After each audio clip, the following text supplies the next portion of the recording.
Welcome back. Tonight we are shifting from portfolio stability to something more precise. Leverage. Not highlight moments, not flashy plays, not the spectacular bicycle kick that gets clipped for social media. Leverage. Leverage is the idea that not every action in a match carries equal weight. Some decisions barely move the scoreboard probability, perhaps a 1% shift in expected outcome.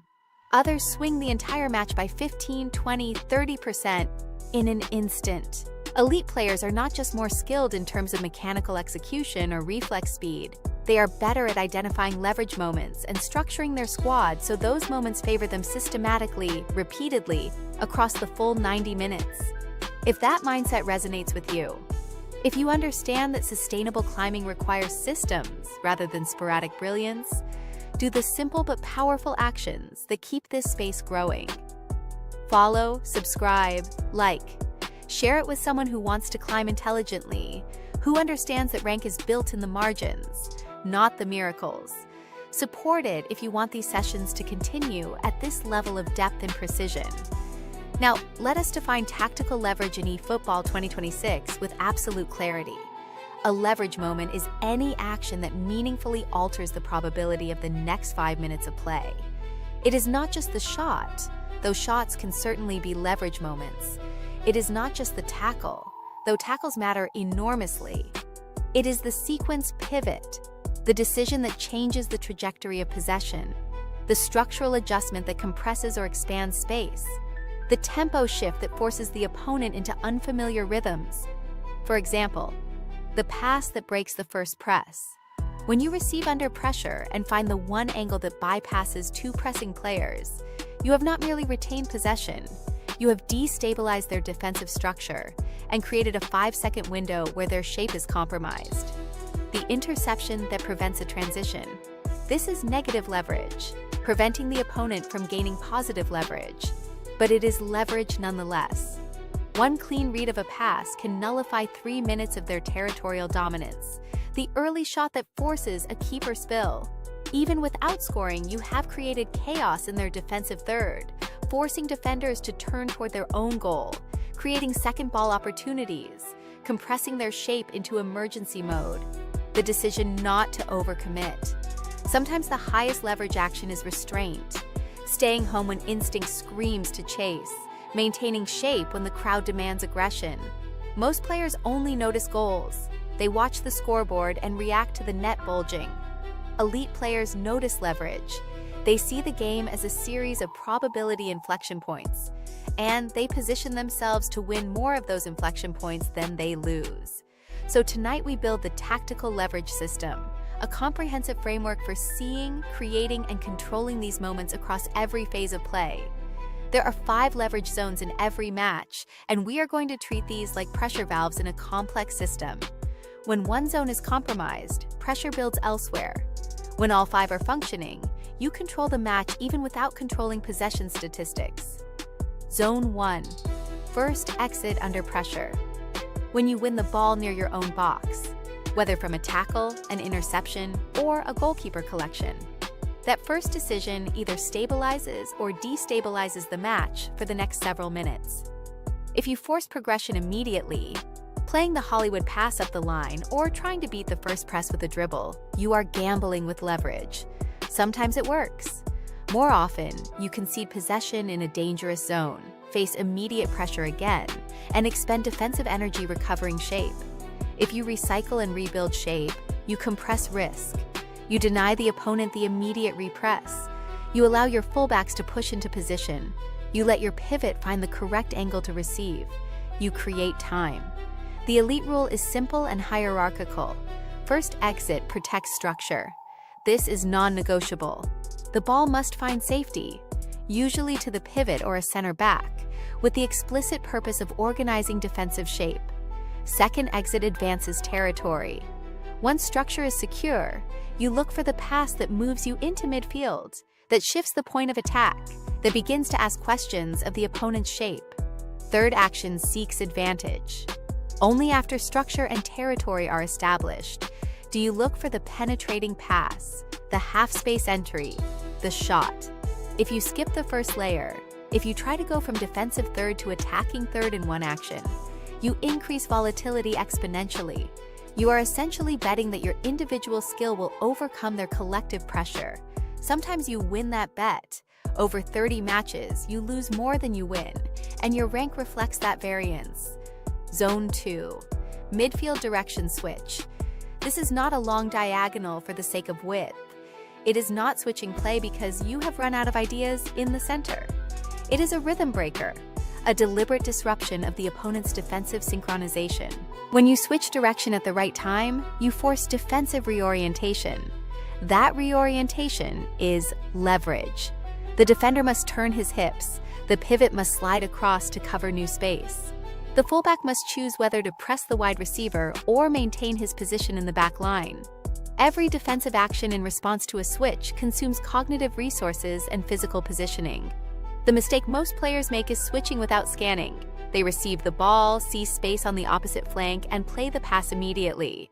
They switch into pressure because they have not verified that the receiving player is actually free, that the passing lane is clear, that the timing supports the structural shift.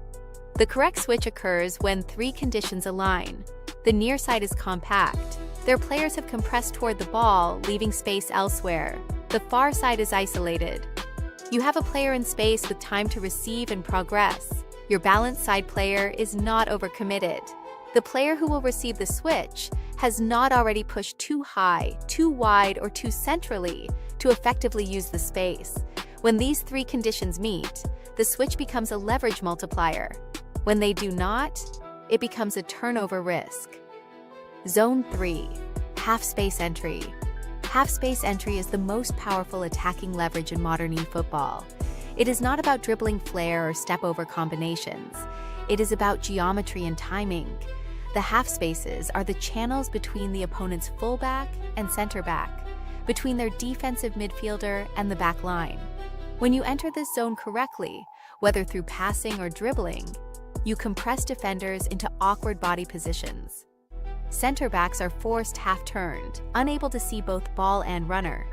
Fullbacks are unsure whether to track the player or hold the line.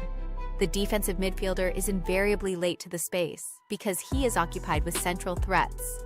The leverage rule for half-space entry is strict. Enter half-space only when a second runner is active. If you enter alone, if you dribble into that channel without support making runs behind, without options for combination, without the threat of a third-man run, you isolate yourself. You allow the defense to collapse on you with numbers, to force you into a low-percentage shot or a turnover. If you enter with layered movement, one runner behind the defensive line, one support option to feet, one wide outlet stretching the fullback, you destabilize structure. You create the decision crisis for defenders: who to track, when to step, how to maintain line integrity. Zone 4. Edge of box defense. This is the most underrated leverage zone in ranked play. Most players focus on defensive third organization or final third attack, but the moments just outside your penalty area, 20 to 30 meters from goal, determine whether you face high-quality shots or forced low-percentage attempts. One disciplined decision at the edge of the box prevents 3 consecutive shots. One moment of patience denies the opponent the cutback, the rebound, the second phase opportunity. The leverage rule is counterintuitive but essential. Block lanes, not bodies. If you chase the ball, if you step to the dribbler, if you dive into the tackle, you create rebounds.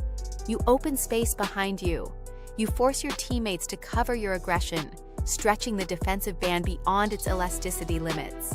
If you block the lane, if you maintain position between the ball and goal, if you delay the shot, if you force the attacker into wider angles, you reduce the shot quality entirely. You force them into the shot you want them to take, rather than the shot they planned. Zone 5. Immediate post-goal reset. This is where most matches are lost, regardless of whether you scored or conceded. The emotional swing of a goal creates physiological arousal that degrades decision-making. Adrenaline spikes, heart rate increases, cognitive tunnel vision sets in. After scoring, players overextend. They believe momentum is permanent. They push for the immediate second goal, abandoning structure for greed. They concede the equalizer within 2 minutes. After conceding, players overforce. They panic. They chase the ball in packs. They abandon their pivot. They play the hero pass to equalize immediately. They concede again. The elite leverage move is tempo control regardless of emotional state. After scoring, 2 safe passes to re-establish rhythm, 1 width reset to stretch the opponent's press, then normal rhythm resumes. After conceding, 1 safe recycle to stop the bleeding, 1 probe to test if they have dropped off, then structured pressure, not desperate chasing. You do not allow the emotional swing to dictate tempo. You do not let the scoreboard determine your structural discipline. This is the separation between professional mindset and amateur reaction. Now we expand leverage into player selection, because your squad composition determines which leverage zones you can effectively control. Your squad must contain leverage assets, not just high ratings. A 92 rated player who increases volatility may win you highlights, but lose you matches. An 89 rated player who compresses risk may never make the compilation clip, but will consistently protect your rank. A leverage defender is one who recovers cleanly and does not overstep. He does not dive into tackles he cannot win. He does not push high without cover. His positioning reduces the frequency of Zone 4 crises. A leverage midfielder is one who receives open and releases quickly. He does not need 3 touches to find the pass. He does not dribble into pressure when the switch is available. He facilitates Zone 1 exits and Zone 2 switches with minimal friction. A leverage attacker is one who converts early windows without needing extra touches. He does not dribble past the last defender when the early shot is available. He does not force the extra move that allows the block. He enters Zone 3 with efficiency. This is where elasticity becomes critical to squad building. Elastic players amplify leverage because they allow you to maintain structure while shifting focus. They can play multiple positions in your system. They can cover for teammates who overcommit. They can adapt to match states without requiring formation changes. Rigid players amplify risk because they require the system to bend around them. They need specific service. They need protection in specific zones. They create structural brittleness that opponents can exploit when they identify the rigidity. So your evaluation question when considering any player, any promo, any spin, any reward, becomes, does this player increase leverage stability or leverage volatility? If the answer is stability, they fit the system regardless of rating. If the answer is volatility, they must provide overwhelming positive leverage in specific zones to justify their inclusion. Now we add something new to the system: pressure asymmetry. Pressure asymmetry means you create pressure on your opponent without exposing yourself to equal pressure in return. It is the creation of one-way streets in match flow, situations where you threaten them significantly while they threaten you minimally. For example, you press on one side while maintaining 3-player rest shape. You commit 2 players to the press, but your pivot, opposite fullback, and opposite center back form a triangle that protects against the switch.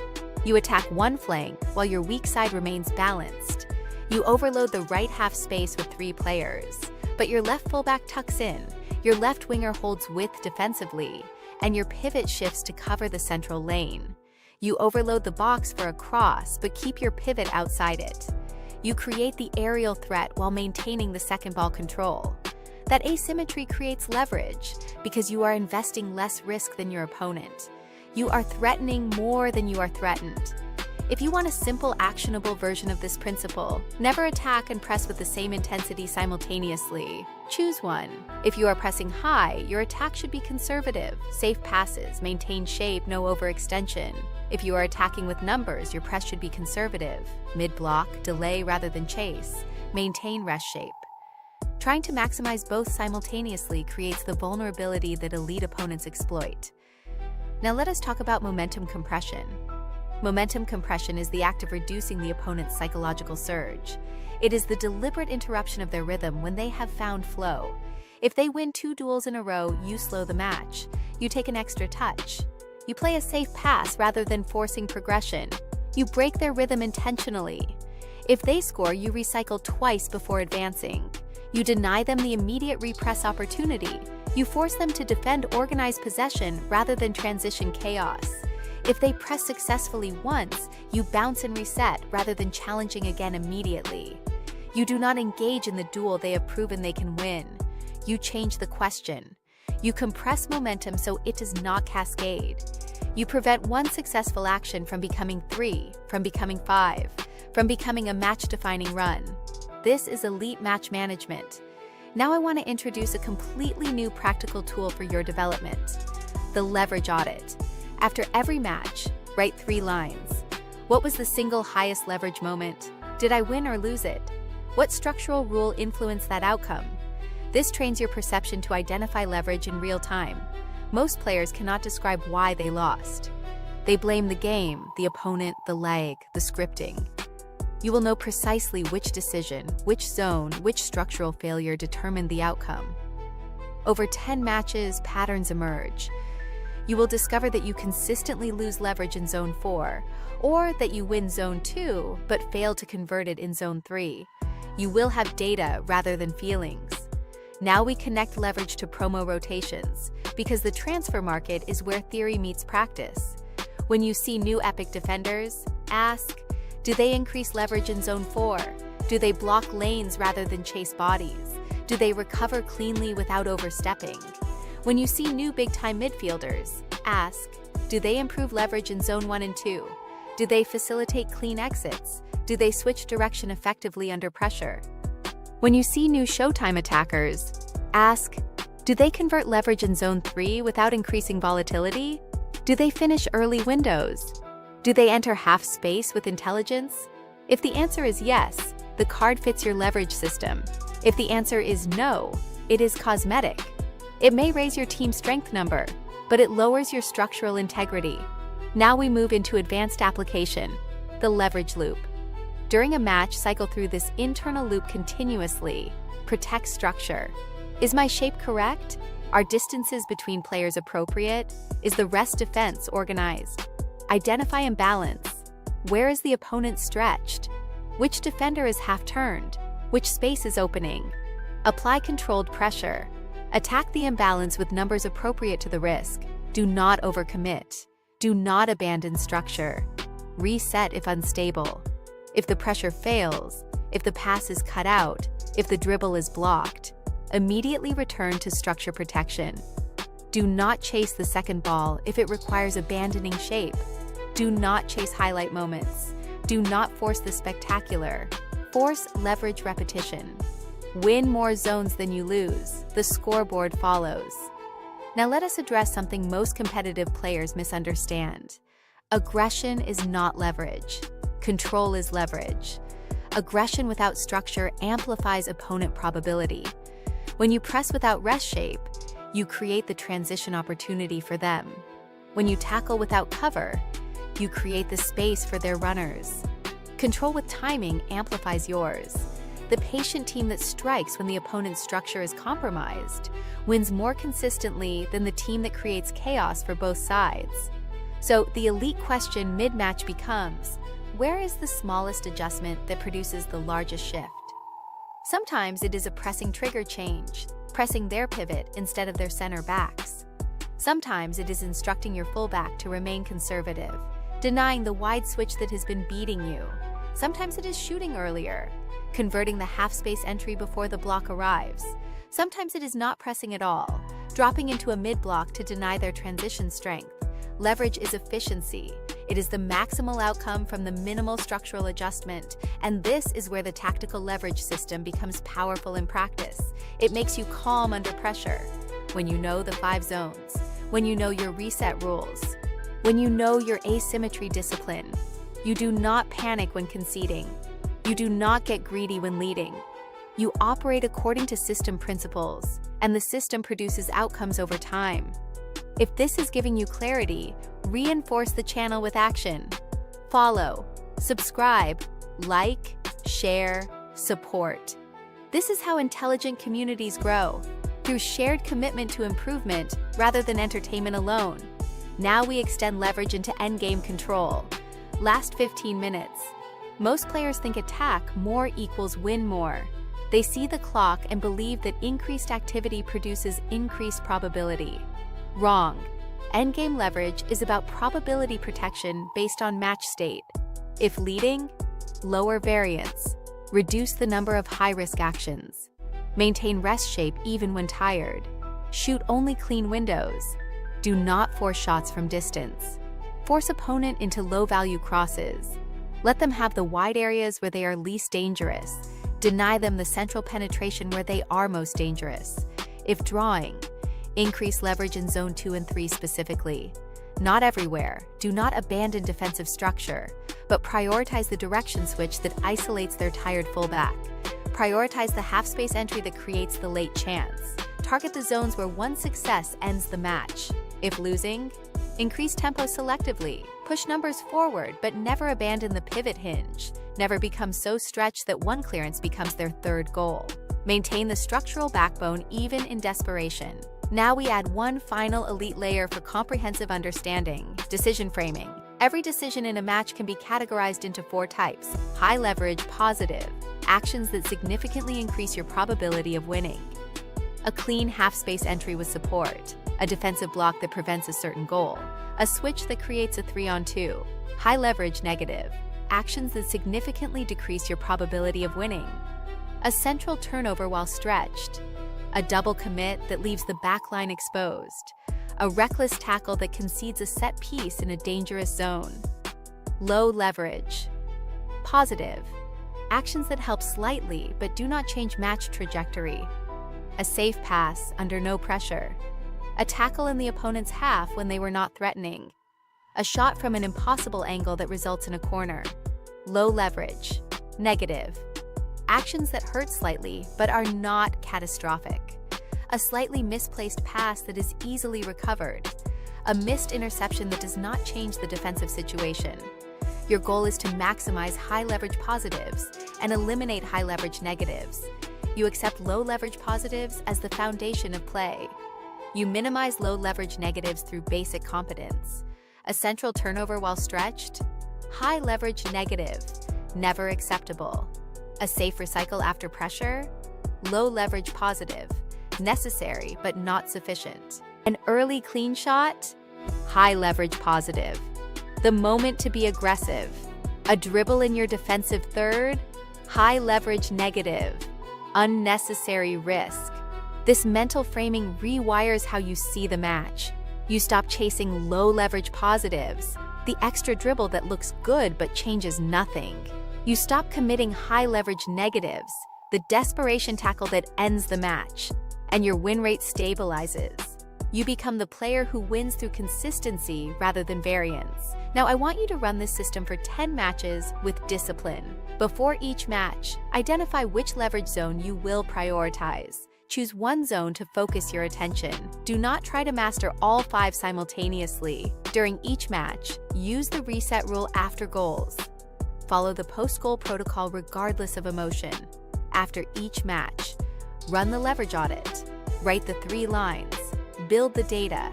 Then comment your formation, your most frequent leverage loss, and what zone you think you are weakest in. I will respond with a targeted leverage adjustment specific to your situation. And remember, promos rotate. New cards arrive weekly, opponents adjust. The ladder shifts, meta changes.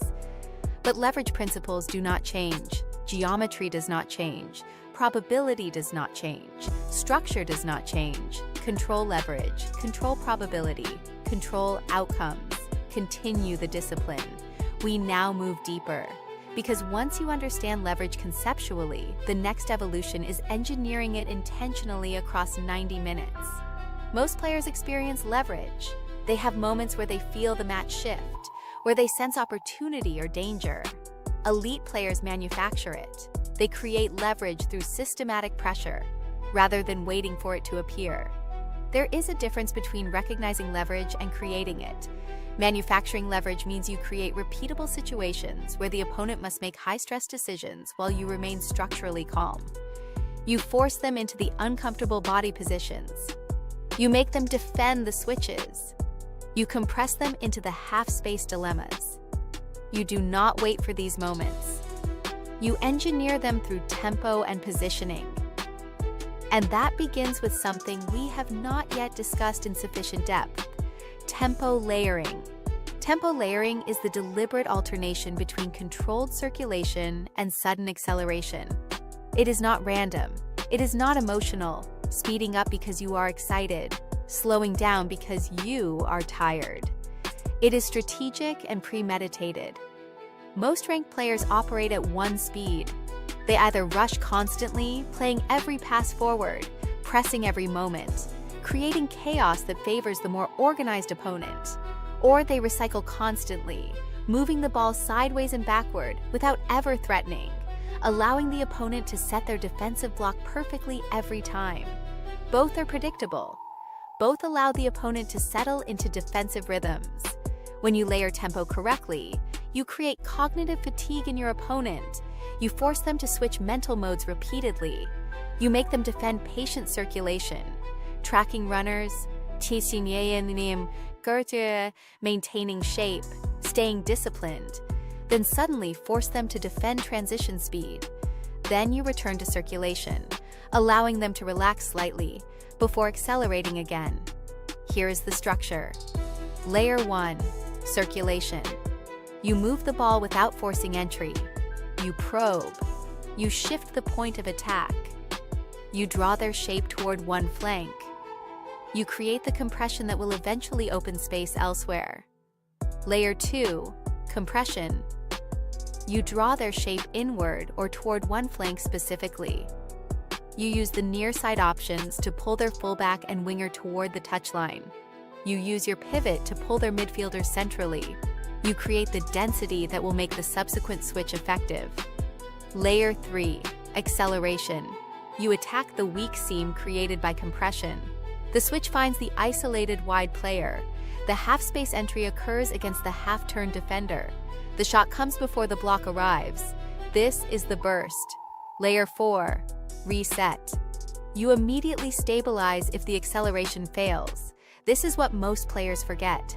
If the acceleration fails, if the pass is intercepted, if the shot is blocked, if the dribble is stopped, and you continue forcing, you convert a potential high-leverage positive into a high-leverage negative.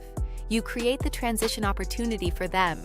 So you must treat acceleration as a calculated burst, not a permanent state. 4 seconds of maximum intensity, then immediate return to structure if the reward is not achieved. Now let us introduce a new concept essential for defensive organization: defensive elasticity bands. Your defensive shape has elasticity limits, points beyond which it cannot stretch without breaking. When stretched beyond its band, it snaps. The counterattack becomes unstoppable. The defensive crisis becomes unmanageable. The bandwidth depends on multiple factors. Distance between center backs.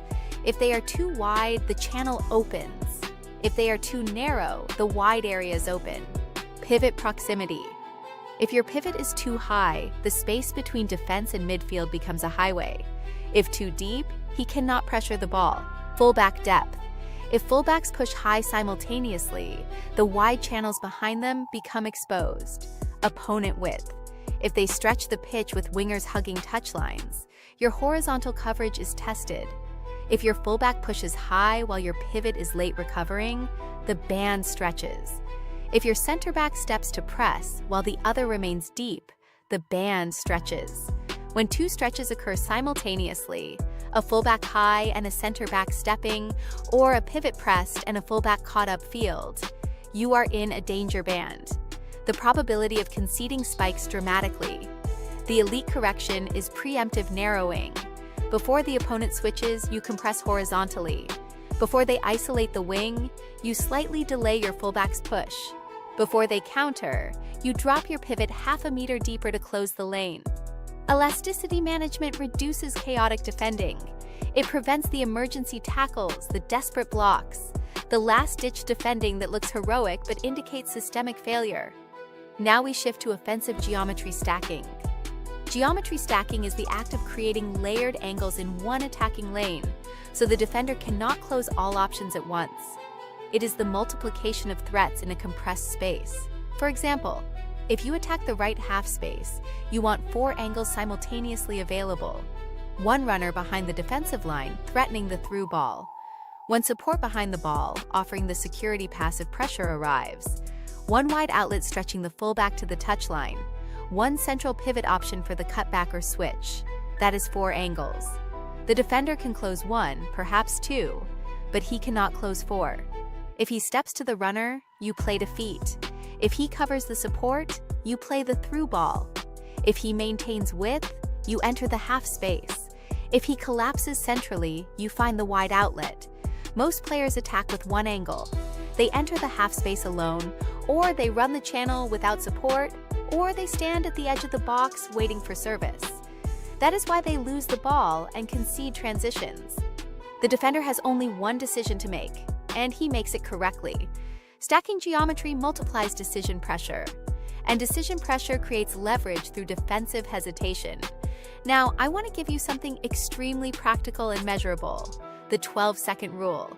If you enter the final third and have not created a shot or forced a structural collapse within 12 seconds, you reset.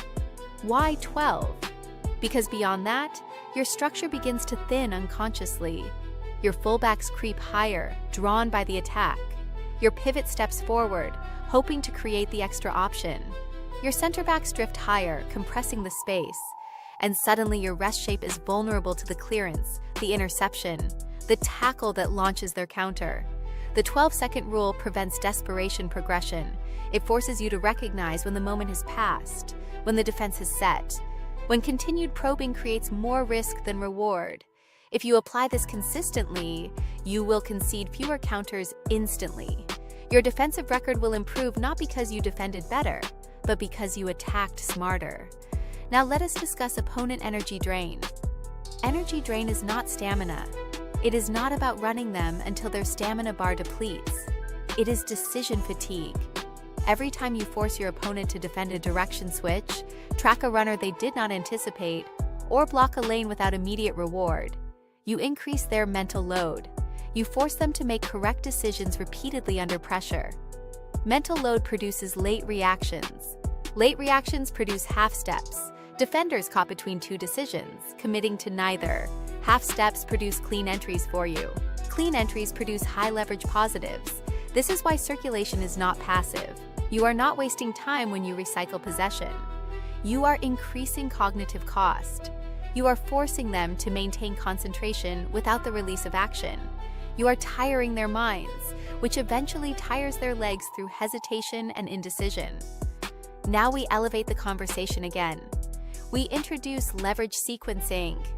Instead of trying to win one massive moment, the spectacular play that decides the match, you create small leverage wins in sequence. You stack marginal advantages until territorial dominance emerges. Example sequence: win first exit cleanly, Zone 1 secured, switch direction once, Zone 2 activated, enter half space with support, Zone 3 threatened, force corner, high leverage set piece opportunity, reset shape after corner, Zone 5, discipline maintained. None of those individually win the match. The corner might be cleared, the half space entry might be blocked, the switch might be intercepted, but together, they create territorial dominance. They force the opponent to defend longer. They increase the probability that eventually, one entry will succeed. Sequence thinking replaces highlight chasing. And highlight chasing is the enemy of rank consistency. The player who waits for the perfect moment to execute the perfect play spends most of the match waiting. The player who manufactures leverage through sequence forces the opponent to defend perfectly for 90 minutes. Now let us explore something new entirely: anchor players. Every squad needs 2 anchors, not superstars, not the highest rated cards, anchors. An anchor is a player who reduces volatility regardless of match chaos. Usually, you need 1 pivot anchor and 1 center back anchor. These are your insurance policies. The pivot anchor might not have the highest passing stats, but he never loses the ball in Zone 1. He always finds the safe option under pressure. He maintains his position regardless of match state. The center back anchor might not make the spectacular last-ditch tackle, But he never needs to because he is never out of position. He blocks lanes rather than chasing bodies. He maintains the defensive band. The anchor's job is not flashy. It is stability. If your anchor overcommits, if your pivot tries the hero pass, if your center back steps when he should hold, you have built on sand. Your floor drops out in difficult matches. So when you evaluate promo cards, ask, does this player increase anchor stability? If not, they may raise your ceiling. They may produce the spectacular play, but they lower your floor. And ladder climbing is about floor stability. The player who never loses heavily climbs faster than the player who wins spectacularly, but also loses heavily. Now we move to momentum shielding. Momentum shielding is your response to opponent surges. It is the active defense against their psychological momentum. If your opponent wins 3 duels in a row, you do not duel again immediately. You recognize the pattern. You circulate. You slow the match. You compress. You remove oxygen from their surge by denying them the opportunity to continue. If they score and press aggressively, you invite them slightly forward, playing into the space they leave, then break the first line calmly. You use their aggression against them, rather than engaging directly. Shielding protects psychological equilibrium, and equilibrium protects execution. The player who panics makes the high leverage negative. The player who shields maintains the discipline that produces high leverage positives. Now I want to give you something that will change your defensive consistency overnight. The no double commit rule. You are never allowed to commit 2 players to the same attacker unless 3 specific conditions are met. The attacker is inside your box. At that point, stopping the shot is paramount. The ball is traveling laterally across goal. The cutback is the most dangerous pass in football. It requires exceptional defense. You are defending a set piece. The density of bodies requires multiple commitments. Everywhere else, midfield, wide areas, half space, single commit plus lane block. One player pressures the ball. The other maintains position to block the passing lane or cover the runner. Double commits create chain reactions. When 2 players commit to one attacker, space opens elsewhere. The next defender must cover that space, leaving his zone. The next must cover him. The structure collapses like dominoes. Eliminate unnecessary double commits. Your conceded goals will drop immediately. Not because you defended better individually, but because you defended smarter collectively. Now let us talk about set-piece leverage. Corners and free kicks are leverage amplifiers. They are moments where the normal rules of structure are suspended, where chaos reigns, where one touch can determine outcome. Most players treat them as random. Elite players assign 3 priorities. First, contact zone. Who wins the initial ball? Where is the space for the flick-on or the direct header? Rebound zone. If the keeper saves or the defense clears partially, where does the ball fall? Who controls that space? Reset position. After clearance, where are your players positioned to prevent the immediate second shot or to launch the counter? If you do not control the rebound zone, you invite second shots. If you do not reset after the clearance, you concede transition. Your leverage discipline extends even into dead balls. Now we elevate again. We introduce risk redistribution. Risk redistribution means you intentionally move risk to zones where you are stronger. You do not defend equally across all zones. You concentrate your quality where it matters most given your squad strengths. If your defense is elite but your attack is average, you lower overall variance and grind. You play for low-scoring matches where your defensive quality determines outcome. You avoid open, transitional games. If your attack is elite but defense slightly weaker, you compress defense and increase tempo selectively. You try to score early, then manage the match state. You avoid the defensive battles where your weakness would be exposed. You align your risk profile with your strengths. This is portfolio logic applied to match flow. You do not try to be good at everything. You try to be exceptional at leverage moments that fit your squad. Now let us talk about the final 15 blueprint in greater detail. In the last 15 minutes, leverage magnifies. Decisions have less time to be corrected. Mistakes have more consequence. If ahead, no central turnovers. The ball does not enter the central zones, where interceptions become immediate danger. No forced dribbles. Individual skill takes a back seat to collective security. No overcommitting fullbacks. The wide areas must be protected against the desperate cross. If behind, increase half-space entries. Zone 3 becomes your lifeline. Increase shot tempo. Shoot earlier from wider angles with less preparation. Keep pivot discipline intact. Never become so stretched that the equalizer becomes their winner. If level, maintain geometry stackings. Continue creating multiple angles. Avoid desperation acceleration. Do not abandon the 12-second rule. Win Zone 2 consistently. The direction switch becomes your path to victory.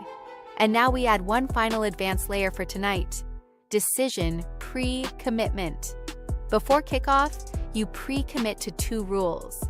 No matter what happens, conceding early, leading comfortably, facing desperate opponent, those rules stand. Example, Rule 1. No sprint in defensive third. You will not use the sprint button when the ball is in your own half, regardless of pressure. Rule 2. No central pass into marked receiver. You will not force the pass through the center if the receiver has defensive pressure, regardless of how open he appeared momentarily. Pre-commitment removes emotional override. It prevents the panic decision, the greed decision, the frustration decision.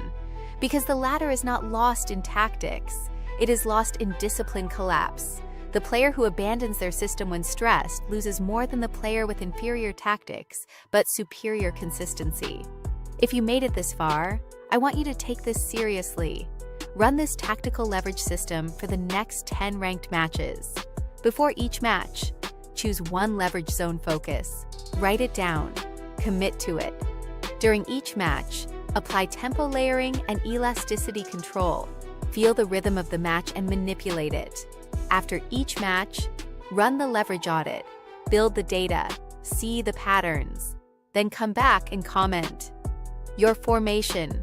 Your biggest leverage loss. Your anchor choice. Whether you violated the no double commit rule. I will respond with one structural refinement tailored to your specific situation. And remember something fundamental. You do not need to outplay every opponent. You do not need to be more skilled, more gifted, more mechanically precise. You need to outstructure them. Structure wins when volatility rises. Structure wins when promos rotate and new cards disrupt the meta. Structure wins when pressure builds and opponents panic. Structure wins in the long run, which is the only run that matters for rank. Control leverage, protect anchors, sequence intelligently, compress momentum. That is how you stay ahead while the ladder chases noise. That is how you build a rank that reflects your intelligence rather than your variance. That is how you become the player others struggle to beat even when they have better cards, better ping, better mechanical skill. Because leverage is the great equalizer. And now it is yours to command.